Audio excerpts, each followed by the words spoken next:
keep on shining. I'm about that life, keep on dreaming. I'm about that life, never stop. What? I'm about that life. I'm about that life. I'm about that life. You know, they say I'm dreaming. Yes, I'm dreaming. So what? I don't care. She's about that life. I'm about that life. It's a dream thing, y'all. Today on About That Life, I sit down and talk to a fabulous singer, actress, dancer, voiceover actor, vocal coach with endless credits to her name. From playing Princess Jasmine in Aladdin the Musical Spectacular, to starring in Sunday in the Park with George, to playing Joanna in Sweeney Todd, she has definitely made a name for herself as a leading lady of the stage. One of her favorite experiences was voicing Miss Wendy in Toy Story 4 and also getting a chance to play a dream role of hers as Maria in The Sound of Music. Trust me, once you hear that whimsical and angelic voice, you can't forget it. Here is Juliana Sloan. Juliana! Hi. Hi, thank you so much for being here. Oh, I'm so happy to be here. Thanks for having me. Yes, I want everyone to know how I know Juliana because she is really somebody that I admire. I've only known you for 2 years, but you made a huge impression on me. We worked together in a production of Sound of Music with Musical Theater West. Yes. And you played Maria. Yes, that was a dream role. Amazing Maria she was. I feel sorry for anybody who did not get to see her play Maria. Thank you. Because you really embodied her. I mean, I feel like the character is pretty much you.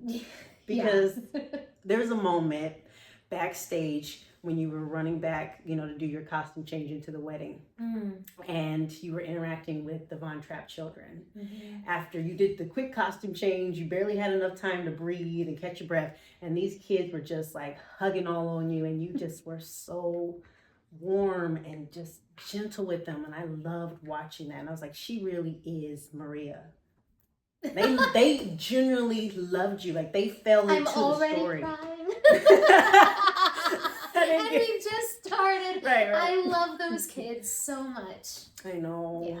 I miss them. They were really good kids. They were. I keep in touch with a few of them, 3 or 4 of them on a regular basis, and I teach a couple of them singing too. That's right. So that's really cool because I'm getting to watch.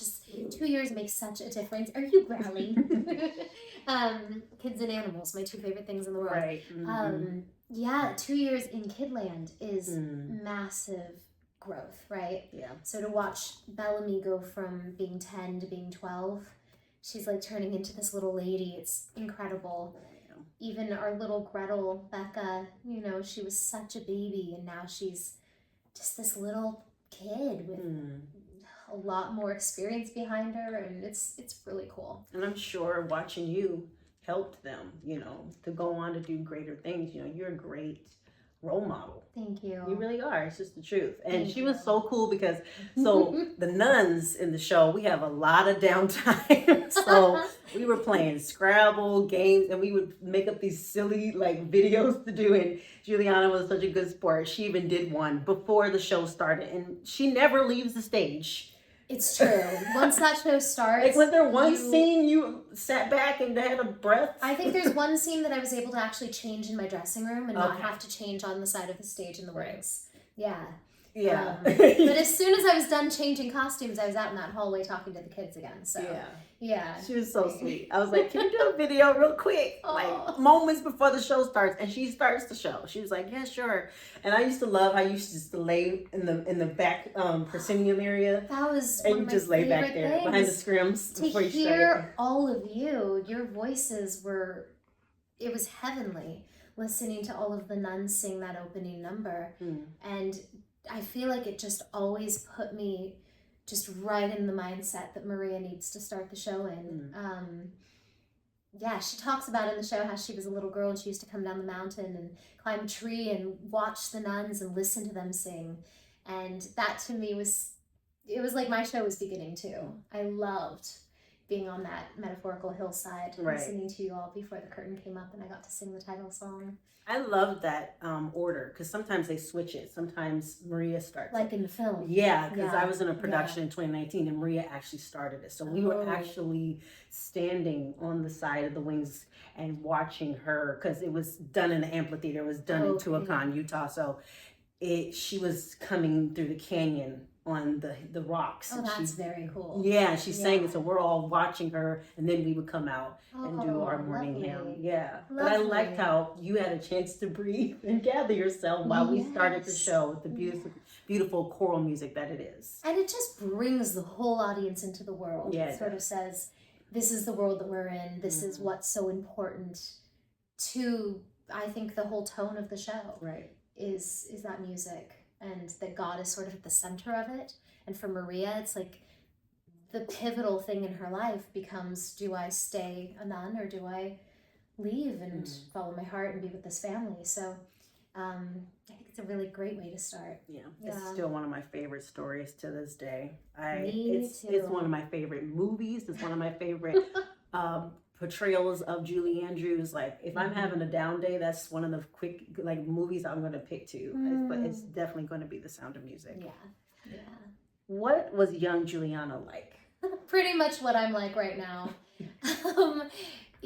I think the younger version of me as a small child, I sang all the time. All the time. People had to ask me to stop. Rude. Because I wouldn't even realize that I was doing it. But and sometimes that still happens. But I've always loved animals. I've always loved singing. And the younger me was very focused on somehow getting into the world of Disney, of musical theater, laser beamed focused on that because it was such a passion and so important to me. You mentioned Disney. Disney usually is the igniter for a lot of musical theater artists. What film or moment drew you into musical theater from Disney? Little Mermaid. I was the perfect age when that movie came out. Perfect. To soak it up. And Jodie Benson was my hero. And I think, me along with half my class, we all dressed as Ariel that Halloween. We all grumbled when our moms made us wear sweaters on top of the shell bra. Because we lived in Northern California. It was quite cold on Halloween. Yeah. It's just like, you can't wear that. No. Yeah. But it's just, the music of Disney, going back decades, right? Snow White and Cinderella.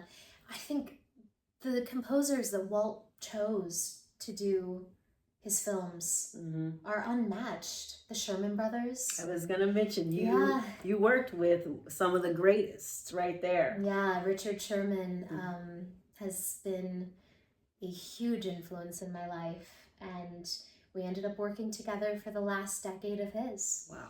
Any chance that he got to perform live, he would request that I be there too. So that was really special. Did you ever get a chance to sing Feed the Birds? Oh yes, all the time. All the time. That song gets me every time. It's pretty special. And the fact that that was Walt Disney's favorite song is kind of amazing. Yeah. And I get it. It still stands the test of time. It absolutely does. I not only sang it with Richard quite often, but I had the immense honor of touring Walt's office with Richard. And he sat down at the piano that he used to play for Walt back in the day, when Walt would just go to his window and say, play it. And he performed Feed the Birds for us in Walt's office, which was really magical. Yeah. That's something great to definitely hold on to for your memories. For sure. For sure. How important is singing to you? It's everything. It's very important. I think we're all born with certain gifts in life, and to be given the gift of music in your soul and able to call upon it in many situations, the older I get, the more I realize just how special that is. I spend a lot of time, I spend a lot of time volunteering with animals at an animal sanctuary called Animal Tracks. And they're all rescues from the exotic pet trade or busted up fur farms, and then these animals need to be rehomed forever. They can't be released because they have no skills. But even at the sanctuary, I find that singing and music is a pivotal part of my work there, because the animals love music. And the way that the fennec foxes and the donkeys and the serval cats and the birds respond to singing is so special, and the way children respond to singing. And so I just find that in any situation in life, it's something that I can always call upon, and no one can ever take that from us. Yeah. You know? You are living a true Disney princess life. You are singing to animals. I'm singing to animals. And they are scurrying to you. It's true. It's true. I may not work there anymore, but yeah. I've brought Disney to me. Disney, you can't escape it. Sometimes you really can't. How did it feel the first time you ever performed on stage? I don't have strong memories of it because I was 5 years old. Wow. But what I do remember is similar to Sound of Music. I was on stage with the other orphans. I played Molly and Annie. Oh. And I was on stage during the entire overture, waiting in those beds for the show to start and the curtain to raise. Right, right. And so what I do remember is the thrill of hearing the orchestra members warming up their instruments and tuning, that sort of like cacophony of like all different keys being played at the same time. And, yes. And then it all gets quiet, and then the overture starts. And Annie's got one of the greatest overtures I think ever written. Yes. And it was thrilling. And, you know, I do know that I also, one night, enjoyed my bow so much. All the orphans bowed, and then Molly got to break through and have her own bow. And I stood a little too long, and Lily had to come up behind me and like shove me out of the way. Because I guess I really liked it, getting the applause. Okay, kid. Yeah, you're cute. But you're right, that music is dun dun dun dun dun dun dun. Yeah. It's so fun. Yeah, I did that years ago, but now when you were talking about it, I started remembering. Yeah. It gets you in there right away. And then the kids just, you know, it's like, oh, it's going to be that kind of show. It's such a good show. Growing up, who were your inspirations in music? Well, I grew up with a musician father and a musician uncle, and they had a band, and they used to do gigs around town, and they had a couple songs played on local radio stations, but they mostly did covers of the Beatles, Beach Boys, the Shirelles. So I grew up with a lot of that music, and that's the music I think that was like kind of in my soul from an early age. I learned how to sing harmonies and just pick out a part. And if I was on somebody else's part, they'd jump to another. And so my dad and my uncle are very skilled musicians, but they do everything by ear. They don't read. And so I kind of learned how to do what they did. Yeah. And my uncle, you can, you know, play a song for him once and be like, I want to sing this. And he'll hear it and he'll go, okay. And he'll sit down to the piano or pick up his guitar and he'll accompany you. So I had a lot of that. But then I found Disney. Yeah. And so, of course, Aladdin and Beauty and the Beast and Little Mermaid. I'm just so fascinated by that when musicians say they don't read music, they just, you know, hear it. I know. Because that's very common, you know, even for like people who've been in the music industry for years and have been a part of, you know, amazing works of art. A lot of them don't read music. And I know in musical theater, that kind of is a disadvantage and then an advantage, I guess, in some regards. Yeah, I think it does help and hurt you. Yeah, I've had to learn how to read, and I don't read great. I read enough. But really, I spent all my time in New York doing everything by ear. Wow. Yeah, it's only been very recently that I've begun to learn actually how to read. You know, I know, okay, this is a measure and I know where the staffs are and I feel bad. I took a musicology class and my teacher was very thorough, but it just went in the ear and out the other.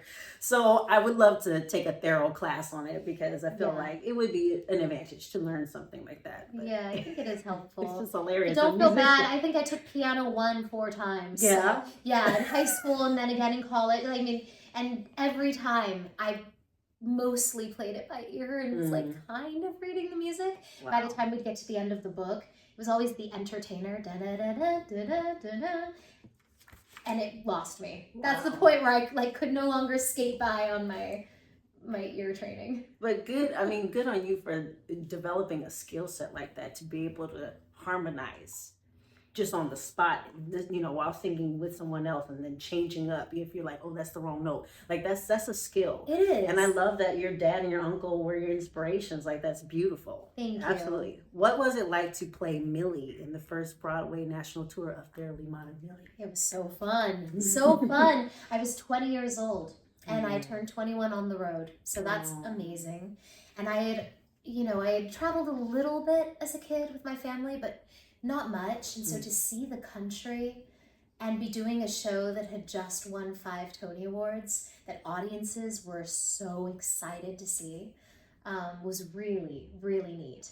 It was also quite challenging because I've never been a very good dancer. That's the skill that I am the least confident with.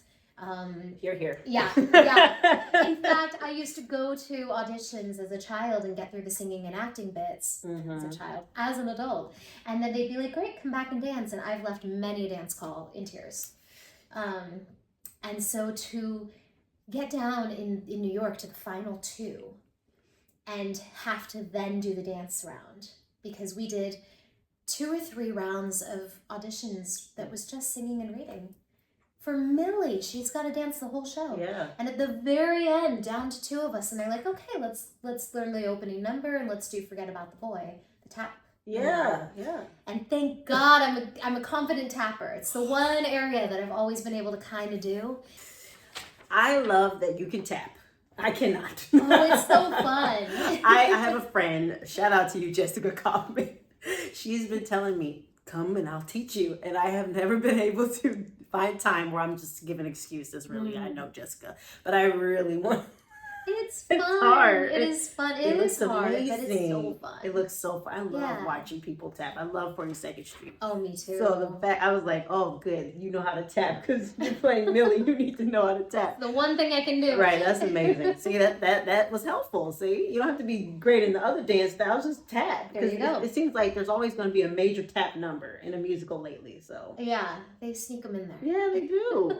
You worked at Disneyland Resort as a performer. Do you feel that prepared you for the entertainment industry? By the time I got hired at Disney, I was already working professionally in the entertainment industry for so many years. So it didn't prepare me, but it certainly helped keep up my stamina, because anytime you're doing a show 4 times a day, 4 days a week, Right. that is not only about the physical stamina of it, but also mentally being able to continue to really be present and engage with the material, because so many people just start checking out.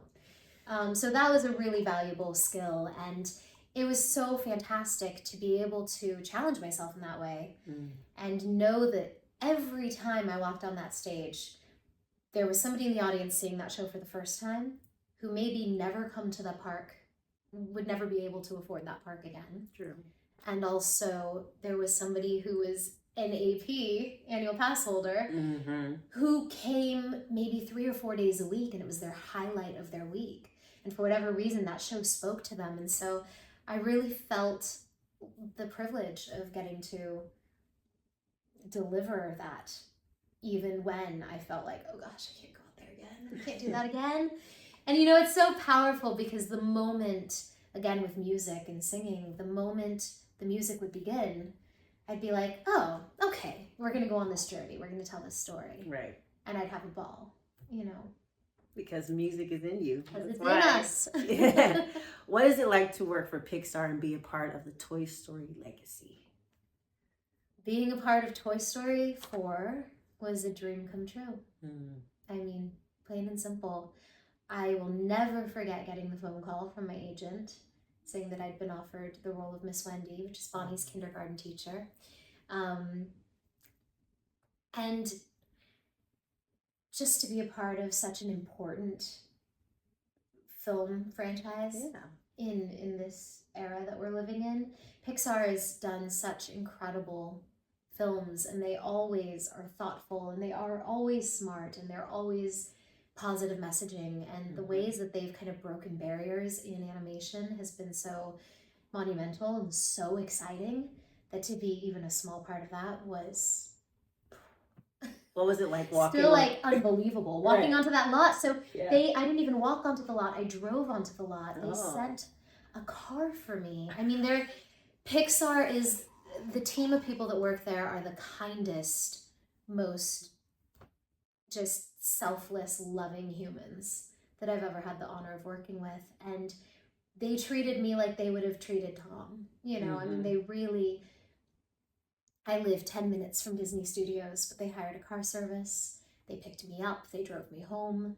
I had lunch on the lot with them. I mean, it was a beautiful, just first class all the way experience. And I think my favorite part about the whole thing was when I walked into that studio that they've recorded countless films at, with an old sound engineer who has worked with Richard and used to work with, like, you know, Alan Menken and all those people back in the day.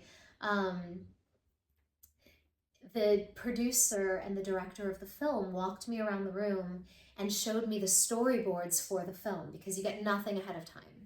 So I didn't know who I was playing, what my lines were going to be, what the situation I was walking into was. So you can't prepare. You just have to show up and be like, okay, imagination, here we go, creativity. let's play. Right, yeah. But they told me the whole story, and I saw these beautiful art illustrations on the walls around the room. And by the end of it, I was like weeping. I mean, it was just so beautiful the way that they told me the story of the film. And then they were like, all right, so let's go have some fun. And they were rewriting lines in the studio while I was in front of the microphone. Wow. They'd pass me lines on, the writers are in the room with you, so that's very cool. And they'd pass me little Post-it notes and say, try this, you know. It was magical. Did you get to go to the premiere? I did. Okay. I did. I know you're so busy. I was like, what if she was booked or something? No, I did. For a moment, my brain had to think, because I also was invited back by Pixar to do Inside Out 2. Oh, and I did a voice in that was cut from the film, which is so sad. The whole scene was cut. Yeah. But I did it with a lot of wonderful VO people, and I was the voice of Joy inside a different character's head, and it just got scrapped. Oh, cool, though. But I didn't go to that premiere because I was out of the country. Right. And yes, Toy Story 4 was very special. They set up the back lot of the El Capitan like a carnival. And so it was very on theme with the film, and we got to ride Ferris wheels and play games and have incredible food. Cute. And just the energy of that audience watching the film for the first time was really special. Oh, yes. Yeah. That's still so cool. You started a movie for Lifetime called Every Other Holiday. Yes. How was it work for Lifetime? That was really fun. It was actually back to back with Toy Story. I think I did Toy Story, and like 3 days later flew to Nashville. And I was in Nashville for about a month. And it happens really fast, those television movies. My career has mostly taken me towards theater and VO. And so to have the opportunity to be on camera was really exciting and fun. And for me, the best part was that E.T. is one of my all-time favorite films. Oh, it's a good It's the one. first movie I saw in the theater. Nice. And Dee Wallace, who plays the mom in E.T., Yeah. played my mom. Aww. And to get to watch such a consummate professional do her work day after day on set, and then also get to like work with her, was such a gift. I learned so much from watching her, and she's such a pro, and she takes it so seriously. Like, she really has a craft. And to be able to watch her put that into practice on set every day was such a valuable reminder for me of what we all should be doing every time we show up for any job. And so yeah, it was neat. It was really neat. I like that perspective of what we all should be doing. Did you get a chance to visit Nashville and explore? I did. Oh, okay. So I got really lucky. My best friend moved there a few years before I went to film the movie. So on all my downtime, I was able to hang with her and her little boy and their dogs, and they took me all around. I got to see everything. Nice. And she also had a concert while I was there, and so I got to sing backup for her, which was so much fun. I was about to ask. I was like, did you get up on stage and sing? I mean, sing with a band. It's the musical capital, you know. Yeah. People love Nashville for the music. Absolutely. What is a misconception about voice production? What common mistakes do you find a lot of actors and singers make when it comes to the voice? You know, I think that relates right back to what I was saying with Dee Wallace and having a craft. I think that a lot of actors and vocalists think, I'm naturally gifted. I know what to do. Yeah, I can sing that. And so they forget that raw talent is not enough. And that really, and even in schools these days, I think in universities, I mean, so much of voice production and classes in voice are being cut because it's not the exciting work that's flashy that gets more students signing up for the university. So for me, I think that the art of, just like any master at anything, you could be a master bricklayer and build a beautiful wall, or you can just kind of go, yeah, you slap the cement down and you layer the bricks, right? For me, the craft of voice is the same. I think it takes daily practice, and there's so many things in this life that's working against it. Being on our phones all the time, not being in person, not being present because we don't have to be. That causes us to form really bad vocal habits and disconnect from our breath and our power. And so I think that we need more of that, and that people need to kind of be mindful that you can get by on raw talent, but only for so long, and it only takes you so far. I'm gonna let everyone just soak on that because that was needed to be said for even for me. What has been your favorite role to play? I'm going back really quickly because I want to add to that last thing. Go ahead. I've been doing a program with Patsy Rodenberg, who's a voice expert. She's on staff at the Royal Shakespeare Company in England and was the head of voice for Royal Central School. She's amazing. She works with Judi Dench and Ian McKellen and all of these heavyweight A-list actors. Patsy's training me to be one of her associates, and she has a podcast that I just highly recommend. I just wanted to say, for any artists out there who are interested in learning more about craft and what it takes to show up fully in your full voice and your full authenticity, it's called Craft, Sweat, and Joy. Okay. And you can find it, anywhere you find Craft, podcasts. Sweat, and Joy. Look at that, guys. Yeah. Let's check it out. Her work is incredible. Hands down, my favorite role has been Maria. If you couldn't tell by my crying earlier. I was hoping you were going to say that. Yeah. I've done some incredible parts. I played Eponine in Les Mis. I got to play Mary Poppins for Richard. He came to see the show on opening and closing night. I voiced Mary Poppins for Walt Disney Records, but for me, Maria was the pinnacle. It was my dream come true because it's, as you said, I think she's very close to who I am. Yes. At least from my perspective. Yeah, thank you. I was going to be like, what if she said, no, it's not like me. Not like that at all. I can't stand that kids. Loser. 7 children. No. No. But the music too. So many of us have grown up watching that film. Yeah. And so to get to sing those songs every night and to just have fun, it was just a pure joy every single day. You did your thing. You I did it. My thing. You That's did it. I watched In the Wings a lot, because I had downtime. You had downtime. I had so much downtime that I was like, there are times, I'll play games, but I'm gonna stay in the wings and watch Juliana do her thing because it was magic. Thank you. What do you think is a trait that an actor must have in order to gain some sort of success in this industry? Resiliency. I think that this industry has so many ups and downs. And unlike other careers where you do the thing and then you get to the next level and then you do the thing and it's linear progress, this career is so not like that. And you can do Toy Story 4 and then not get another voiceover job for 2 years. It's just it's so random. And so to be able to understand that it's not about you, it's not that you are not enough, but it's so many other factors. And then to say, and I choose to keep showing up. Because if you just stop, you never get anywhere, right? But if you continue to go, okay, what's next? And reframe and rebrand expand your skill set and keep saying yes to opportunities, I think that resiliency does ultimately pay off. You might not have the career you dreamed of, but you'll continue to work and you'll continue to have experiences that fill you. Can you say that last part of you might not have the career you dreamed of? That's devastating, isn't it? Oh. I mean, that's really heartbreaking. Yeah, that we aren't all going to reach what we envision for ourselves when we start out on this path. And that doesn't mean that we're not good enough to reach that. And it doesn't mean that we haven't done our job. There's so many factors.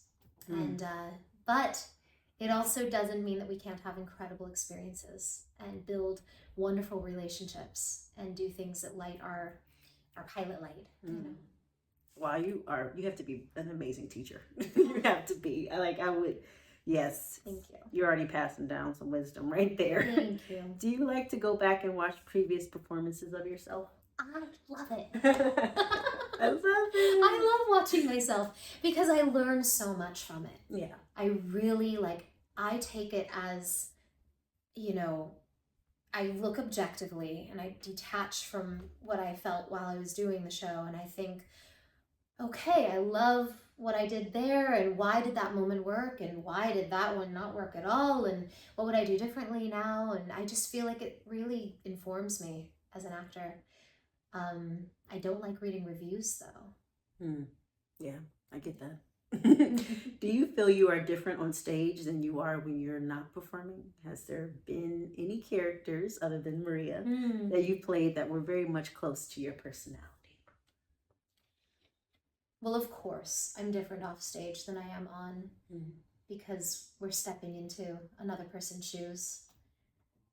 But I also think that there is an aspect of us in every character that we do. Yeah. Even the characters that we look at and go, I don't like that character. I don't relate to that character. What am I going to do with that character? There is still something, I think, that we can find. And I love to play that game. In what ways am I similar and in what ways am I different? Right. And kind of really objectively look at it before I start a rehearsal process. I don't know if that answered the question. No, it does. And other roles that I've played that felt similar to me, gosh, like I said, little aspects of everybody. I really, again with Mary Poppins, when I auditioned for Mary Poppins, I felt like maybe I was a little on the young side to be hired for it, and thought, oh, I don't think they're gonna really look at me for this. And then they hired me, and in a lot of ways it challenged me, but then in some ways, of course, working with the kids and understanding, I'm not always the smartest with book smart stuff. I got A's in school, but I knew how to do that. But I feel like I'm very intuitively smart and people smart. And so with Mary Poppins, I felt like, oh, she just gets people. She sees them instantly and she knows. And so I was able to kind of find a way in with her with that. I played a pinup girl in Butterfly. And I had my days in my 20s where I was like, oh, I remember that girl. You know? Another side. A little bit of every character, I think. Absolutely. Yeah. And I feel like characters come along at the right time sometimes. Definitely. And sometimes that's uncomfortable. Like I played a role where she was in a dark place and I was in a dark place, and it really was very reflective, and I was yeah, it gets really messy in yeah there. it was very uncomfortable, but I was able to play it yeah because I was there. Yes, absolutely. For a while I had a string of roles that were all to do with being caged in some way. Jasmine sort of is a prisoner in her own palace, and she sings a song, Lucky Bird, inside a gilded cage. And then I played Joanna in Sweeney Todd, and she sings to the birds in the cages. Yeah. And and it absolutely reflected where I was at in life, and really trying to find my voice as a human, and feeling a little bit of that sense of wanting to break out of the confinements that had been constructed for me. Yeah. It's crazy how that happens. It is. What do you credit for your success? So many things. My therapist, for one. Shout out to you. You know who you are. But in all seriousness, yeah, my therapist and my life coach, Barbara Deutsch, she's incredible. She does career coaching with people all the time, and she helps people get from point A to point Z. You know, you have a goal, you have a dream. She helps you figure out where you're stuck. And I was working with her before I did Toy Story, before I met my husband, and so many things in my life. I say, thank you, Barbara. Ultimately, I'm going to say, you know, God, because I truly believe that we are on these paths and we have choices to make along the way. But if something's meant for us, it'll find us. And if we are not supposed to be there, we're probably not going to land that part, you know? And then myself, I've worked so hard I've worked so hard not only on my craft and the pursuit of what I want in the industry, but on myself to be able to bounce back. And I think there were many times I could have just crumbled and been like, I'm out. It's too painful. And I kept showing up. So all of those things. Do you think entertainers are dreamers?